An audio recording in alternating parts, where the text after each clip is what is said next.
नमस्कार, मैं सुष्मिता मिश्रा। आप देख रहे हैं 4 PM news network. Uttar Pradesh में 2027 के विधानसभा चुनाव की तैयारी जोरों पर है। सभी प्रमुख राजनीतिक दल अपने रणनीति को मजबूत करने में जुट गए हैं, लेकिन इस बीच आरोप प्रत्यारोप का दौर भी तेज हो गया।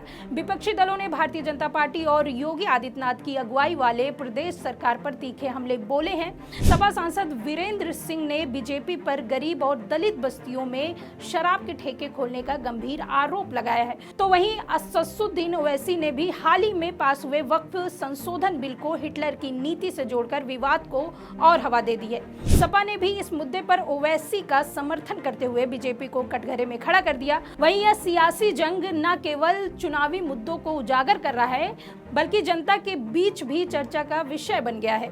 आपको बता दें कि सपा के चंदौली से सांसद वीरेंद्र सिंह ने बीजेपी पर बड़ा हमला बोलते हुए कहा कि योगी सरकार गरीब और दलित बस्तियों में अपने करीबियों और एजेंटों को शराब के ठेके आवंटित कर रही है। मीडिया से बातचीत में उन्होंने दावा किया कि यह सब इसलिए किया जा रहा है ताकि बीजेपी को 2027 के चुनाव में लाभ मिल सके। वीरेंद्र सिंह ने कहा कि बीजेपी अपने लोगों को गरीबों और दलितों की बस्तियों में शराब के ठेके दे रही है, जहां नियमों के मुताबिक शराब की दुकान खोलना पूरी तरह से प्रतिबंधित है। यह सिर्फ वोट की लूट के लिए किया जा रहा है। हमारे संसदीय क्षेत्र चंदौली में कई जगहों पर इसका विरोध भी हुआ है और उन्होंने कहा है कि कागजों पर तो ये दुकानें चुनाव के दौरान बंद दिखाई जाएगी, लेकिन हकीकत में ये चालू रहेगी। वहीं उनका आरोप है कि बीजेपी इस तरह की रणनीति से मतदाताओं को प्रभावित करने की कोशिश कर रही है। वीरेंद्र सिंह ने यह भी कहा कि गरीब बस्तियों में मूलभूत सुविधाएं जैसे पानी, बिजली, सड़क और स्वास्थ्य सेवाओं की कमी है, लेकिन सरकार इन समस्याओं को हल करने के बजाय शराब के ठेके खोलने पर ध्यान दे रही है और उन्होंने इसे योगी सरकार की जन विरोधी नीति करार दिया है और कहा है कि यह गरीबों और दलितों के साथ क्रूर मजाक है। आपको बता दें कि वीरेंद्र सिंह के इस बयान को बल तब मिला जब चंदौली जिले के मुगल सराय स्थित रावत बस्ती के स्थानीय लोगों ने शराब के ठेके के खिलाफ प्रदर्शन शुरू कर दिया।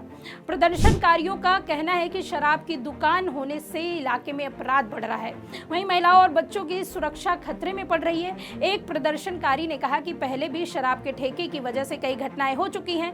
सरकार से हमारी बस्ती में स्कूल, अस्पताल और रोजगार चाहिए, न कि शराब की दुकान। सपा सांसद ने इस विरोध को अपने आरोपों का समर्थन बताते हुए कहा कि जनता का गुस्सा बीजेपी की हकीकत को उजागर कर रही है। वहीं दूसरी ओर सांसद असदुद्दीन ओवैसी ने वक्फ संशोधन बिल को लेकर बीजेपी पर निशाना साधा।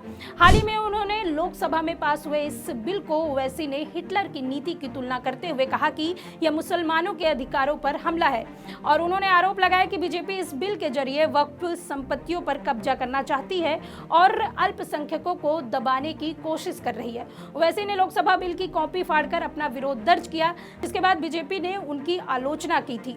बता दें कि सपा सांसद वीरेंद्र सिंह ने ओवैसी के इस रुख का समर्थन करते हुए कहा कि हिटलर जबरदस्ती लोगों का समर्थन हासिल करता है।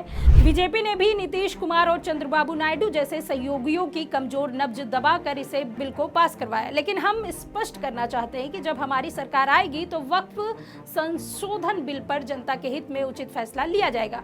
और उन्होंने ये भी कहा कि सपा इस मुद्दे पर बीजेपी को बेनकाब करेगी और जनता को हकीकत से रूबरू कराएगी। सपा ने इस पूरे मामले को योगी सरकार की शराब और सत्ता की राजनीति का हिस्सा बताया। वीरेंद्र सिंह ने कहा कि बीजेपी एक तरफ तो नैतिकता और संस्कृति की बात करती है, लेकिन दूसरी ओर गरीब बस्तियों में शराब के ठेके खोलकर सामाजिक ताने बाने को नष्ट कर रही है।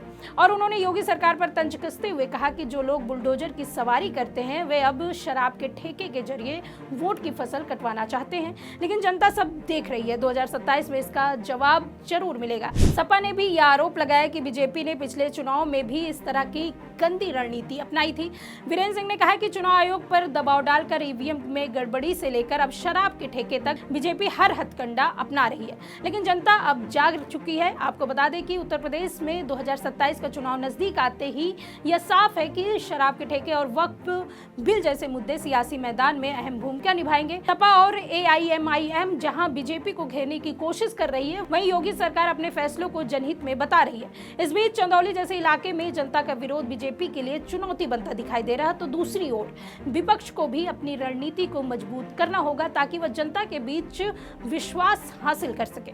वहीं यह कहना गलत नहीं होगा कि 2027 का चुनाव न केवल नीतियों की जंग होगी बल्कि भावनाओं और विश्वास की भी परीक्षा होगी। जनता की अदालत में फैसला क्या होगा यह तो आने वाला वक्त ही तय करेगा, लेकिन अभी से यह साफ है कि उत्तर प्रदेश की सियासत में उबाल आ चुका है और हर दल अपनी पूरी ताकत झोंक रहा है। इस खबर में फिलहाल इतना ही। ऐसी ही तमाम राजनीतिक खबरों के लिए बने रहिए 4PM न्यूज नेटवर्क में। मैं सुष्मिता, नमस्कार।